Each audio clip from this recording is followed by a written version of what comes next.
Salut et bienvenue, merci d'être de retour pour écouter ce que je pense de Bitcoin. Alors, je disais qu'on était en haut ici, que on allait descendre, que je ne sentais pas une montée, c'est vrai qu'on a fait ça jusque là, et puis, d'après ce que je disais qu'à ce niveau, on allait essayer, et ça n'allait pas marcher, on va continuer notre descente et venir vers la ligne verte. Et du coup, on est venu là, on a essayé, et c'est comme si ça a marché. On a eu cette force qui nous a projeté. Et là, on est là. Et donc, c'est quoi mes pensées par rapport à ça? D'abord pour dire, je n'avais pas prévu ça. Je ne pensais pas du tout qu'on allait faire un truc comme ça. Donc, ça a été une surprise pour moi-même. Mais bon, je suis là pour vous dire que ça ne change rien par rapport à ce que j'ai dit. Alors, qu'est-ce qui s'est passé? Je peux juste dire que, bon, quand le marché est venu, on était sur le triangle qu'on a essayé, et puis voilà, ils se sont dit qu'ils vont encore essayer le haut de ce triangle. Donc, et là, on est là. Donc, logiquement, on peut se dire que, bon, que le prix peut toucher encore une fois le triangle avant de retourner et tomber finalement vers le bas. Oui, parce que je pense toujours qu'on est dans une descente et je pense toujours pas que le prix va break le triangle et puis aller en haut et faire du boucan. Donc, je pense toujours qu'on est dans le triangle et on est venu au bout là. Je pensais qu'on allait break ici et que ça allait descendre pour venir voir la ligne verte. Mais non, on veut rester encore dans le triangle. Donc, je ne vois pas une sortie de ce triangle vers le haut et puis ça ira en haut, mais plutôt on pourrait avoir une touchée du triangle et puis ça va sortir et descendre et finalement on ira voir notre ligne verte. Déjà vous allez remarquer le Fibonacci que j'ai réalisé du point cumulant ici à ce niveau, à ce bas niveau, et c'est ça qui me donne le Fibonacci. Et on remarque déjà que le prix respecte un peu le Fibonacci.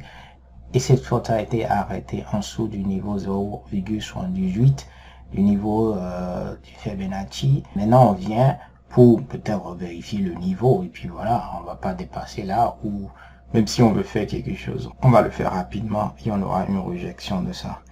Donc voilà, je pense toujours qu'on ira vers la ligne verte après d'essayer une petite montée avant la grande chute.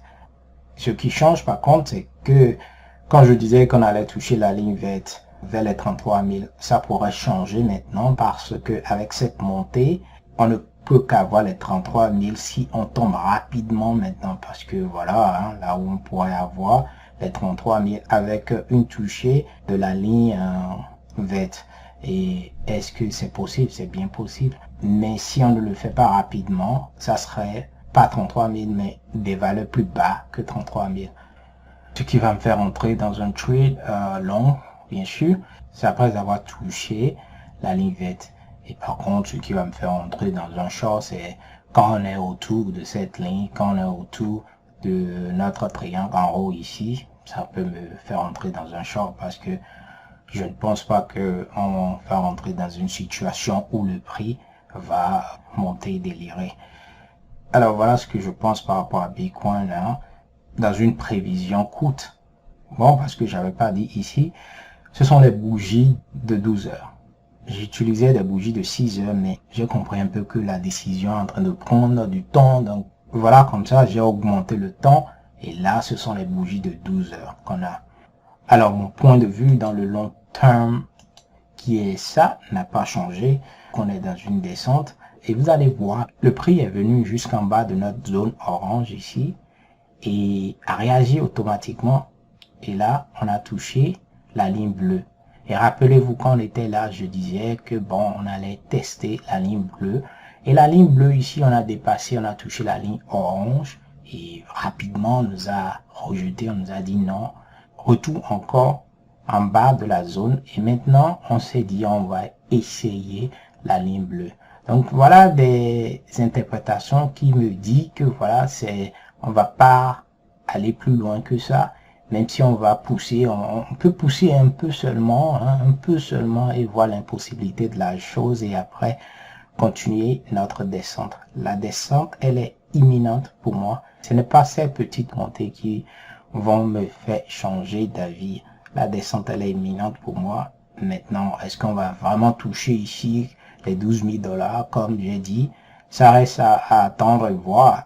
Mais comme je dis, d'après mon boulot, c'est ce que je suis en train de voir, une chute vers les 12 000 et puis on va revoir la situation ici, voir si on va monter ou continuer la descente.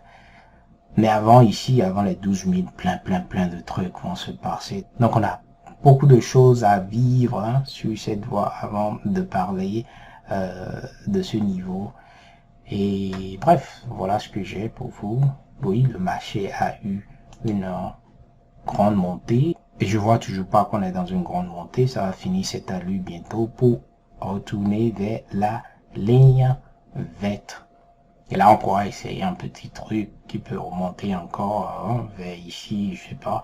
Quand on sera là, on va sentir, on va parler. Mais une chose aussi qu'il faut garder, ce n'est plus les 33 000 que j'avais en tête. On pourrait avoir une valeur plus bas que 33 000 à cause de ce qu'on vient de faire, parce que ça va nous donner plus de temps pour tomber.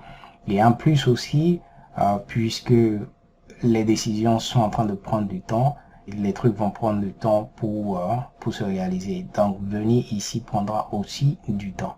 Bref, voilà ce que je pense. Toujours dans une descente. On est toujours dans une grande descente. Voilà ce qu'il faut garder en tête. C'est John Chris. Je vais vous laisser et on se dit à plus.